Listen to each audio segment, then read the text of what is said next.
إما أن العبد يصدق مع الله ويعلم أنه يعامل ملك الملوك وأنه يعامل من يسمع ويراه فيري الله من نفسه الصدق والعزيمة الصادقة.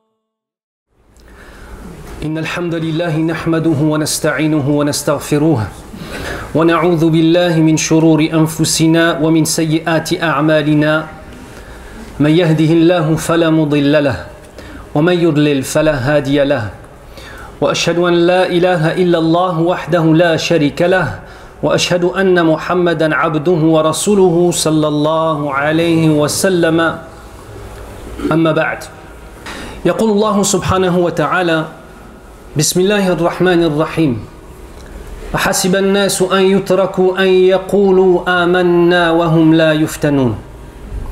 Allah subhanahu wa ta'ala nous dit dans le sens du verset, les gens pensent-ils qu'on va les laisser déclarer nous croyons, nous sommes des croyants et qu'ils ne vont pas subir des épreuves. Les gens pensent-ils qu'ils vont pouvoir dire la ilaha illallah Muhammadur Rasulullah sallallahu alayhi wa sallam sans être éprouvés? Les gens pensent-ils qu'ils vont pouvoir s'accrocher à leur dîn, avoir de la dignité envers leur dîn, donner une éducation à leurs enfants et faire en sorte que dans leur maison, ce qu'est l'islam, ce qu'est la vérité de l'islam à travers ce que nous a révélé Allah Azza wa Jal par le biais de son prophète Muhammad sallallahu alayhi wa sallam, les gens qui font cela dans leur famille, pensent-ils qu'ils ne vont pas être éprouvés en échange? L'important, mes frères, à travers les épreuves, ce n'est pas de demander à Allah Azza wa Jal de ne pas être éprouvé. Al-ibtila sayati wala budda minhu. Forcément, nous allons être éprouvés dans notre santé, dans nos biens, dans nos familles. Et plus nous serons rapprochés d'Allah subhanahu wa ta'ala, et plus les épreuves vont se faire nombreuses, profondes, difficiles. Donc la mas'ala, la question à se poser, ce n'est pas vais-je ou non être éprouvé, mais la question à se poser c'est vais-je ou non passer cette épreuve ou ces épreuves la tête haute, dans le tawhid d'Allah Azza wa Jal, avec une réelle acceptation du qada et du qadar d'Allah, de la prédestination d'Allah, avec une réelle acceptation du fait qu'Allah Azza wa Jal huwa al-adl, c'est-à-dire celui qui détient une justice absolue et parfaite, qu'Allah Azza wa Jal connaît tout et qu'il est le hakim, qu'il est l'alim ou al-hakim, celui qui connaît tout et qui a une sagesse infinie et parfaite. Est-ce qu'en vérité je vais réussir à passer à travers ces épreuves avec ces éléments dogmatiques dans ma tête, mais aussi dans mon cœur? فقال النبي صلى الله عليه وسلم في حديث سهيب فقال رسول الله صلى الله عليه وسلم عجبا لأمر المؤمن إن أمره كله خير وليس ذلك لأحد إلا للمؤمن إن أصابته سراء شكر فكان خيرا له وإن أصابته ضراء صبر فكان خيرا له. Ce qui signifie, le prophète sallallahu alayhi wa sallam nous dit dans le sens du hadith, la situation du croyant est extraordinaire. Tout ce qui lui arrive n'est qu'un bien. Et cette chose-là n'est réservée qu'aux croyants. L'incroyant ne peut pas accéder à cela. Tout ce qui lui arrive n'est pas forcément un bien pour lui. Mais le croyant, oui. Puis ensuite, le Nabi sallallahu alayhi wa sallam nous explique quelque peu. Si un bien lui arrive, il remercie son Seigneur. Et c'est donc un bien pour lui. Et si une épreuve lui arrive, eh bien il patiente. Et c'est donc un bien pour lui. Vous l'avez compris, si je vous parle aujourd'hui d'épreuves, c'est par rapport à ce qu'il s'est passé hier à notre frère Fillahi Azza wa Jal, le Cheikh Rachid Al-Jay, Rachid Abu Hudhayfa, qui a subi une tentative d'assassinat. C'est-à-dire que le da'i le plus connu en France hier, un homme, est arrivé, lui a tiré dessus à plusieurs reprises devant la mosquée. Il a été blessé à la jambe et blessé à la main, et l'autre frère qui était avec lui a été blessé au ventre. Shafahumullah. Demande à Allah Azza wa Jal de les guérir, de leur apporter la guérison et de faire en sorte que les musulmans comprennent ce qu'il s'est passé en fait. Parce que la problématique qu'on a aujourd'hui, c'est qu'il y a des gens dont le cerveau ne fait pas plus que la taille d'un petit pois, qui s'attachent à la personne. Oui, Rachid El-Jay, dans le passé, il a dit ça, je ne suis pas d'accord avec lui, donc c'est pas grave. Donc ça, c'est des gens dont le QI est équivalent au QI d'une mouche. Allah al-Musta'an. Donc il faut essayer de voir un petit peu plus ce qu'il y a derrière et comprendre qu'à travers l'attaque de Rachid El-Jay, c'est tous les du'at qui ont été attaqués. Tous les imams, toutes les mosquées et tous les musulmans. Déjà à l'époque, lorsqu'il a été lynché médiatiquement, c'était tous les du'at, toutes les mosquées et tous les musulmans qui ont été attaqués. Et ceux qui avaient perçu à l'époque cette chose comme étant simplement quelque chose de personnel, sa personnalité ou ses prises de position étaient passés à côté de l'essentiel. Vous savez, il y a une technique chez les tyrans. Elle est très simple. Afin de terroriser tout le monde, je tape au plus haut. Et ça, on l'a vu par exemple en Arabie Saoudite. Afin de terroriser tout son peuple, qu'est-ce qu'il a fait? MBS. Il a emprisonné tous les ulémas qui étaient considérés comme intouchables, tous les journalistes qui étaient considérés comme intouchables, toutes les personnes les plus riches du royaume. On tape tout en haut, tous les youtubeurs même, des gens qui n'avaient rien à voir avec l'islam. On tape quoi? On tape tout en haut, afin justement de montrer aux gens que tous ceux qui sont en dessous, vous n'êtes pas en sécurité. Premier élément, ne nous attardons pas au fait simplement de croire que c'est la personne de Rachid, mais c'est le symbole qu'il représente dans la tête des islamophobes. C'est un premier élément. Deuxième élément, Bushra alayh. Ala kulli hal, en tant que croyant, même si on est touché par ce qui s'est arrivé, et personnellement c'est un ami que j'aime beaucoup, hafidhahullah, et dans les amitiés on peut aussi ne pas être d'accord avec les gens. Et c'est ça qui est beau, c'est-à-dire on peut ne pas être d'accord avec quelqu'un sur certaines paroles ou certaines prises de position, mais voir que dans la balance, cette personne-là n'est tellement bien, jazahullahu khair. Vous savez, aujourd'hui, les gens qui parlent le plus sur lui parmi la communauté musulmane, c'est des gens qui ont peut-être arrêté, akramakumullah, de faire la fornication, de vendre de la drogue, d'être dans un égarement total ou de même pas faire la prière. Et c'est en regardant ces vidéos à lui qu'ils sont revenus à l'islam. Et ces mêmes personnes-là, aujourd'hui, se réjouissent de ce qui lui est arrivé. Allahul Musta'an. Prochain. أشد الناس بلاء الأنبياء كما قال النبي صلى الله عليه وسلم. Les gens les plus éprouvés, ce sont les prophètes. Et je vais vous citer le hadith en entier qui est marwi par l'imam, qui est rawahu al-imam al-Tirmidhi rahimahullah, ainsi que Ibn Majah dans le hadith de Mus'ab ibn Sa'id an Abi. فقال قلت يا رسول الله أي الناس أشد بلاء؟ فقال الأنبياء ثم الأمثال فالأمثال فيبتلى الرجل على حسب دينه فإن كان دينه صلبا اشتد بلاؤه وإن كان في دينه رقة ابتلي على حسب دينه فما يبرح البلاء بالعبد حتى يتركه يمشي على الأرض ما عليه خطيئة. ما شاء الله. Dans le sens du hadith, un homme a dit Ya Rasulallah, quelles sont les personnes les plus éprouvées? Regardez la réponse du prophète sallallahu alayhi wa sallam. Les gens les plus éprouvés sont les prophètes, puis ceux qui leur succèdent en degré, c'est-à-dire les savants, puis les du'at. L'homme est éprouvé selon le degré de sa piété. Si sa foi est solide, son épreuve est encore plus dure. Et si sa foi n'est pas solide, il sera éprouvé selon le degré de sa foi. Le croyant ne cesse d'être éprouvé jusqu'à ce qu'il marche sur terre, lavé de toute faute. De même à ceux qui estiment que Rachid El-Jay est trop light, gardez juste en tête une chose. Il s'est fait tirer dessus parce qu'il porte le message de l'islam. Et toi qui parles sur lui, qu'est-ce que tu as subi pour protéger ton dîn? Il faut comprendre qu'à travers cela, ils veulent simplement nous terroriser. Ce sont des terroristes, et même si malheureusement le parquet antiterroriste ce matin a déclaré que cet acte n'était pas un acte terroriste, mais simplement un acte, je ne sais pas, un règlement de compte, on dirait qu'on parle de vendeurs de drogue, Allahul Musta'an, bien que ce soit un acte terroriste, ce qu'ils veulent c'est nous couper les jambes. Ils veulent que les musulmans aient peur. Ils veulent que les musulmans n'osent pas parler, n'osent pas dire la vérité, n'osent pas être visibles. Et tout cela relève d'une chose qui est ce qu'on appelle une islamophobie.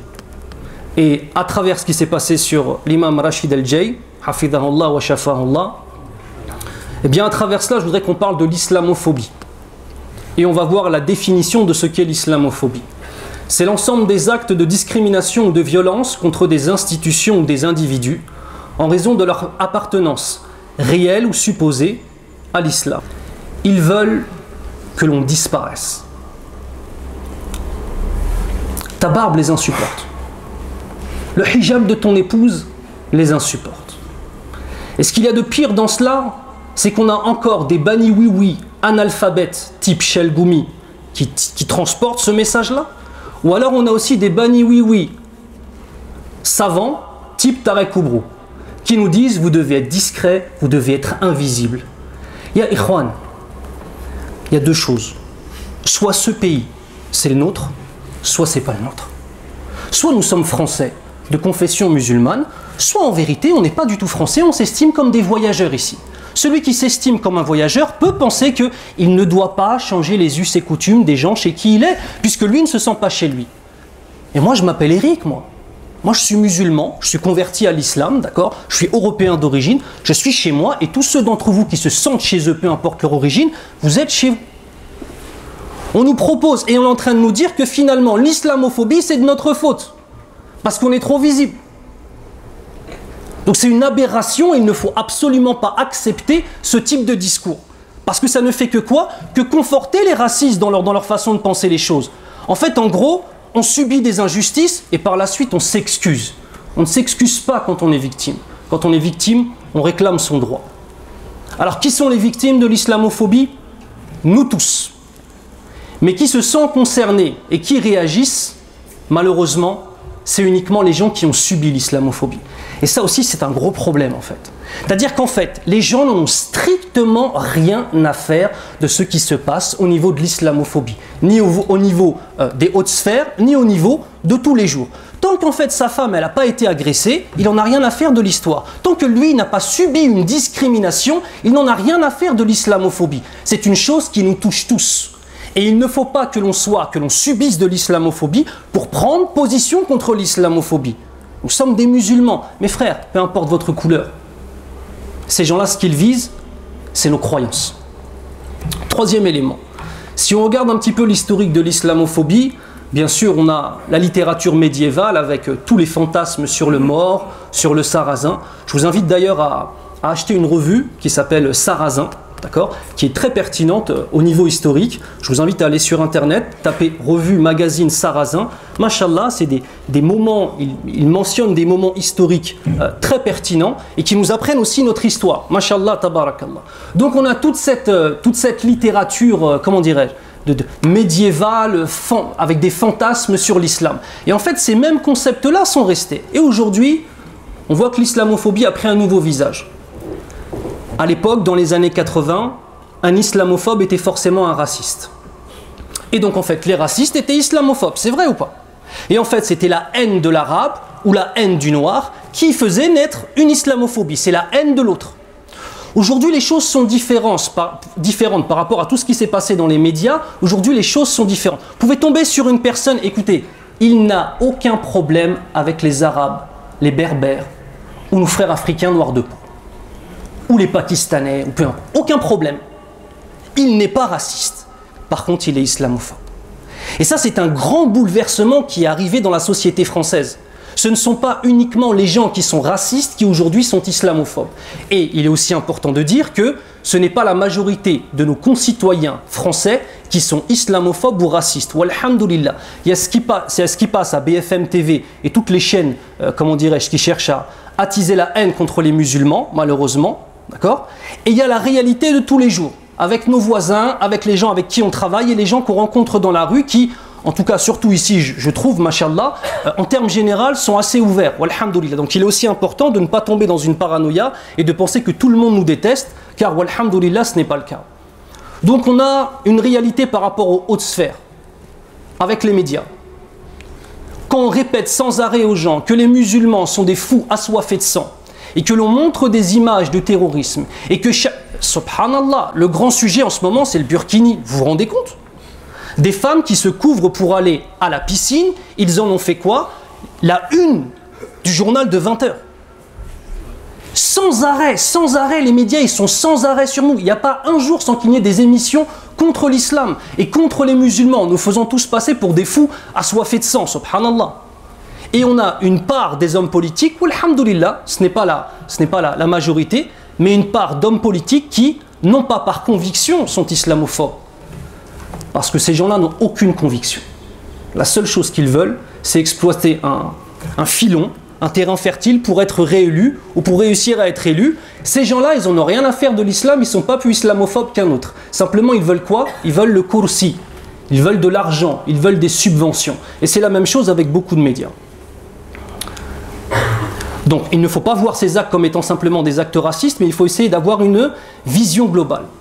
Et moi, je voudrais aussi rappeler une chose à toutes les minorités religieuses et toutes les minorités ethniques qui sont en France, parce que ça passe sur Internet, et donc il y a des gens qui ne sont pas assis ici qui peuvent le consulter. Il y a des gens qui ne sont pas de confession musulmane, mais qui sont une minorité religieuse, et qui se réjouissent de ce qui se passe en ce moment contre l'islam, et qui se disent, plus les médias vont être contre les musulmans, plus ils vont nous oublier nous, et même des communautés ethniques. Sachez une chose, vous êtes les prochains sur la liste de ce racisme médiatique. C'est-à-dire, dans la lutte contre le racisme au niveau international, il y a une chose de base, il y a des qawa'id de base, il y a des règles de base.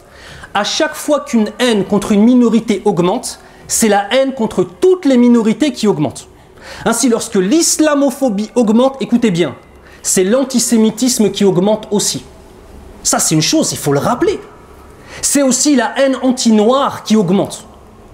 C'est la négation de ce qui s'est passé dans l'histoire vis-à-vis du peuple noir, par exemple, qui augmente, etc., etc.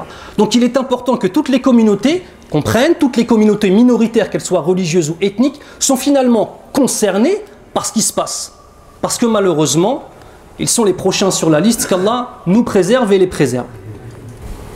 Hormis le fait de réellement agir, d'avoir des convictions, d'être droit, de se sentir concerné, et d'être prêt à passer des épreuves, écoutez bien, tout le reste, kalam farir. Tout le reste, c'est que du blabla. Vos pétitions sur Internet, là, qui servent à rien du tout, ça ne sert strictement à rien du tout. C'est-à-dire qu'il faut qu'on comprenne que là, en fait, jusqu'à où on doit attendre? Il faut que ton fils se fasse tirer dessus parce qu'il porte la barbe. Il faut que ta fille qui porte le hijab se fasse agresser dans la rue, qu'on lui arrache son hijab. Vous savez, il y a quelques années à Argenteuil, moi je suis de Paris à l'origine, à Argenteuil on avait une femme, et c'est passé normal, on n'en a pas trop parlé dans les médias. Une femme qui était enceinte, écoutez bien, une femme enceinte s'est fait tabasser, arracher son hijab, et elle a perdu l'enfant. Ça c'était il y a 5 ans. En fait, il faut, pour qu'on se sente concerné par ces choses-là, que notre femme se fasse agresser, que notre fils se fasse tirer dessus. Écoutez, notre frère s'est fait tirer dessus. C'est pas le premier, et malheureusement, c'est pas le dernier. Pour ceux et celles d'entre vous qui étaient présents lors, vous vous rappelez ce qui s'était passé à Christchurch, l'attentat. Pour ceux qui étaient présents lorsque j'avais fait la khutbah, qu'est-ce que je vous avais dit? Les gens se réjouissent, la Nouvelle-Zélande a connu le vrai visage de l'islam, etc. Je lui ai dit, oui, c'est vrai, alhamdoulilah, il y a des gens qui ont connu plus le vrai visage de l'islam. Il y a une solidarité vis-à-vis des musulmans qui a duré 2 semaines sur les réseaux sociaux, hein, cela dit en passant, hein, d'accord? Mais que la réalité, c'est que cet homme-là, la'anatullah alayh, par rapport à ce qu'il a fait, il a ouvert une porte. Et je vous avais dit quoi? C'était il y a quelques mois. Vous verrez que cette porte qui a été ouverte, il y aura des conséquences, y compris en France. Et sachez une chose, que ce qu'il a fait lui, c'est encore une nouvelle porte qui est ouverte et que ça aura des conséquences. Donc soit on se pose comme victime et on va se faire, comment dirais-je, on va subir les conséquences de cela les uns après les autres, parce que c'est pas parce que c'est pas arrivé devant ta mosquée que tu n'es pas concerné, et c'est pas parce que ce n'est pas arrivé à ton frère de sang que tu n'es pas concerné. بارك الله لي ولكم في القرآن الكريم ونفعني الله وإياكم بما فيه من الآية والذكر الحكيم أقول قولي هذا واستغفر الله لي ولكم وهو الغفور الرحيم أعوذ بالله من الشيطان الرجيم بسم الله الرحمن الرحيم والصلاة والسلام على أشرف الأنبياء والمرسلين نبينا محمد وعلى آله وأصحابه أجمعين أما بعد. Alors maintenant on va parler de solutions, bien que vous savez On n'est pas des magiciens en fait. On n'est pas des magiciens, on n'a pas des solutions qui sortent d'un chapeau et elles seront faciles à faire, on pourra les faire. Mais en tout cas, quelques directions, Inch'Allah, de réflexion. Premièrement, soyez attentifs à l'action que va mener prochainement, Inch'Allah, la plateforme des musulmans. Pour ceux et celles d'entre vous qui ne connaissent pas la plateforme des musulmans, je vous invite à aller sur internet et consulter ce qu'est la plateforme des musulmans. Rachid El-Jay en fait partie, Abdelmoul'im Boussanna en fait partie, Cheikh Shakil Omarji en fait partie, Cheikh Mohim, alhamdoulilah, Marwan Mohamed en fait partie, de nombreux journalistes en font partie, etc. Donc ils vont lancer une action, Inch'Allah, dans les prochains jours. Et soyez attentifs et réactifs, Inch'Allah ta'ala. Premier élément. Deuxième élément, ce qu'il nous faut, c'est aussi connaître nos droits et agir. Mais il y a pour tout cela, comment dirais-je, des conditions. Première des choses, s'en remettre à Allah Azza wa Jal et connaître la réalité de ce monde. N'oublions pas que nous sommes attaqués pour nos croyances, pour notre dogme.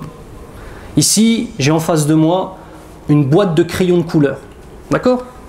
Il y a des blancs, il y a des noirs, il y a des basanés, il y a des noirs très foncés, il y a des noirs plus clairs, il y a des berbères qui ont les yeux bleus, il y en a d'autres qui ont les yeux noirs. Ça veut dire que ce n'est pas une question de couleur de peau, c'est une question de din, une question de croyance. Premier des éléments, il faut qu'on soit ferme sur nos croyances et qu'on s'en remette à Allah subhanahu wa ta'ala dans ce que l'on fait. Premier élément. Deuxièmement, il faut aussi accepter d'être des étrangers. Ghuraba. فقال النبي صلى الله عليه وسلم إن الإسلام بدأ غريبا وسيعود غريبا كما بدأ فطوبى للغرباء. Certes, dans le sens, certes l'islam a commencé comme quelque chose d'étranger et il va redevenir quelque chose d'étranger comme il a commencé, bien que la bonne nouvelle soit faite aux étrangers.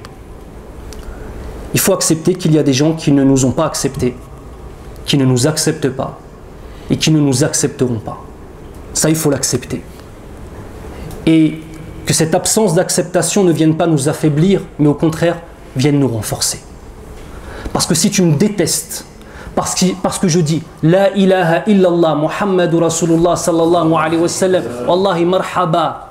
Première des choses, ceux qui nous détestent pour nos convictions, ça ne doit pas nous affliger. Il y a beaucoup d'autres personnes qui ne sont pas dans une islamophobie générale et en vérité, ils voient à travers nous, walhamdulillah, des êtres humains. Un voisin de palier, une personne que l'on rencontre dans le magasin, une personne qui va aider à porter ses courses, normal, quelqu'un de normal, walhamdulillah, et c'est la majorité. Deuxième des choses, accepter qu'il y a des gens qui nous détestent et cela ne doit pas nous affaiblir, mais au contraire, on doit en être fier. Si tu me détestes parce que je dis la ilaha illallah, c'est une fierté pour moi. Troisièmement, être solidaire. Et je le rappelle une dernière fois. Ne vous attachez pas à la personne de Rachid, hafidahullah.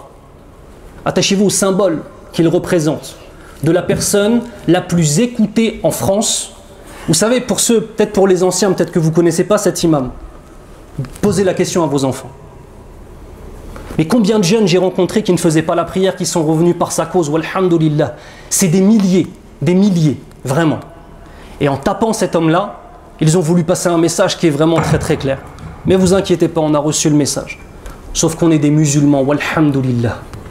Et que le musulman, on ne peut pas le terroriser simplement avec le fait de tirer sur quelqu'un ou même de lui tirer dessus.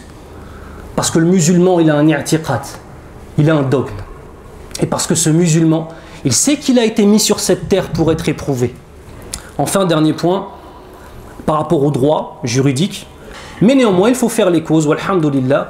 Parmi les gens qui sont présents et qui ont fait des associations qui sont utiles, on a le CCIF, d'accord, le Comité contre l'islamophobie en France, qui fait un travail magnifique et qui défend les musulmans au niveau juridique, est très important.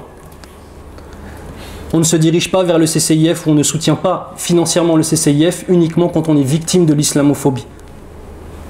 Mais on soutient ces associations-là, notamment celle-ci et d'autres. Et le CCIF ne suffit pas, qu'on soit bien clair. Le CCIF ne suffit pas pour traiter toutes les problématiques. Le CCIF, c'est environ 800 cas. 800 cas traités par an. Quand même, c'est pas rien 800 cas. Vous savez le pourcentage de femmes qui sont agressées sur ces 800 cas? Vous savez c'est combien? 75% de femmes. Aina izzatu ar-rijal. C'est nos femmes et c'est nos filles en premier lieu qui se font agresser, qui se font insulter, qui se font hakkar. Notamment, il y a le CCIF, il y a aussi la plateforme des musulmans. Les musulmans de France demain, s'ils ont une cause et qu'ils font des actes pour lutter contre l'islamophobie, il faut les soutenir. Peu importe la tendance, mes frères, wallahi. Ici, on est tous concernés. Et n'attendons pas simplement d'être des victimes de quelque chose pour pouvoir réagir, parce que sinon cela signifie que nous sommes des gens égocentriques, qui ne se sentent concernés que quand leur fille est agressée, on lui arrache son hijab, qu'elle est tabassée, ou lorsque son fils n'est pas embauché, ou lorsque son fils se fait tirer dessus. Notre frère s'est fait tirer dessus. Inch'Allah, يقول الله عز وجل وعسى أن تكرهوا شيئا وهو خير لكم وعسى أن تحبوا شيئا وهو شر لكم والله يعلم وأنتم لا تعلمون. Et peut-être que vous allez détester quelque chose alors que c'est un bien pour vous. Et peut-être que vous allez aimer une chose alors que c'est un mal pour vous. Et Allah sait alors que vous ne savez pas. Inna Allah wa malaikatahu yusalluna ala an-nabi ya ayyuha alladhina amanu sallu alayhi wa sallimu taslima. وقال النبي صلى الله عليه وسلم من صلى علي الصلاة صلى الله عليه بها 10. اللهم صل على محمد وعلى آل محمد كما صليت على إبراهيم وعلى آل إبراهيم وبارك على محمد وعلى آل محمد كما باركت على إبراهيم وعلى آل إبراهيم في العالمين إنك حميد مجيد.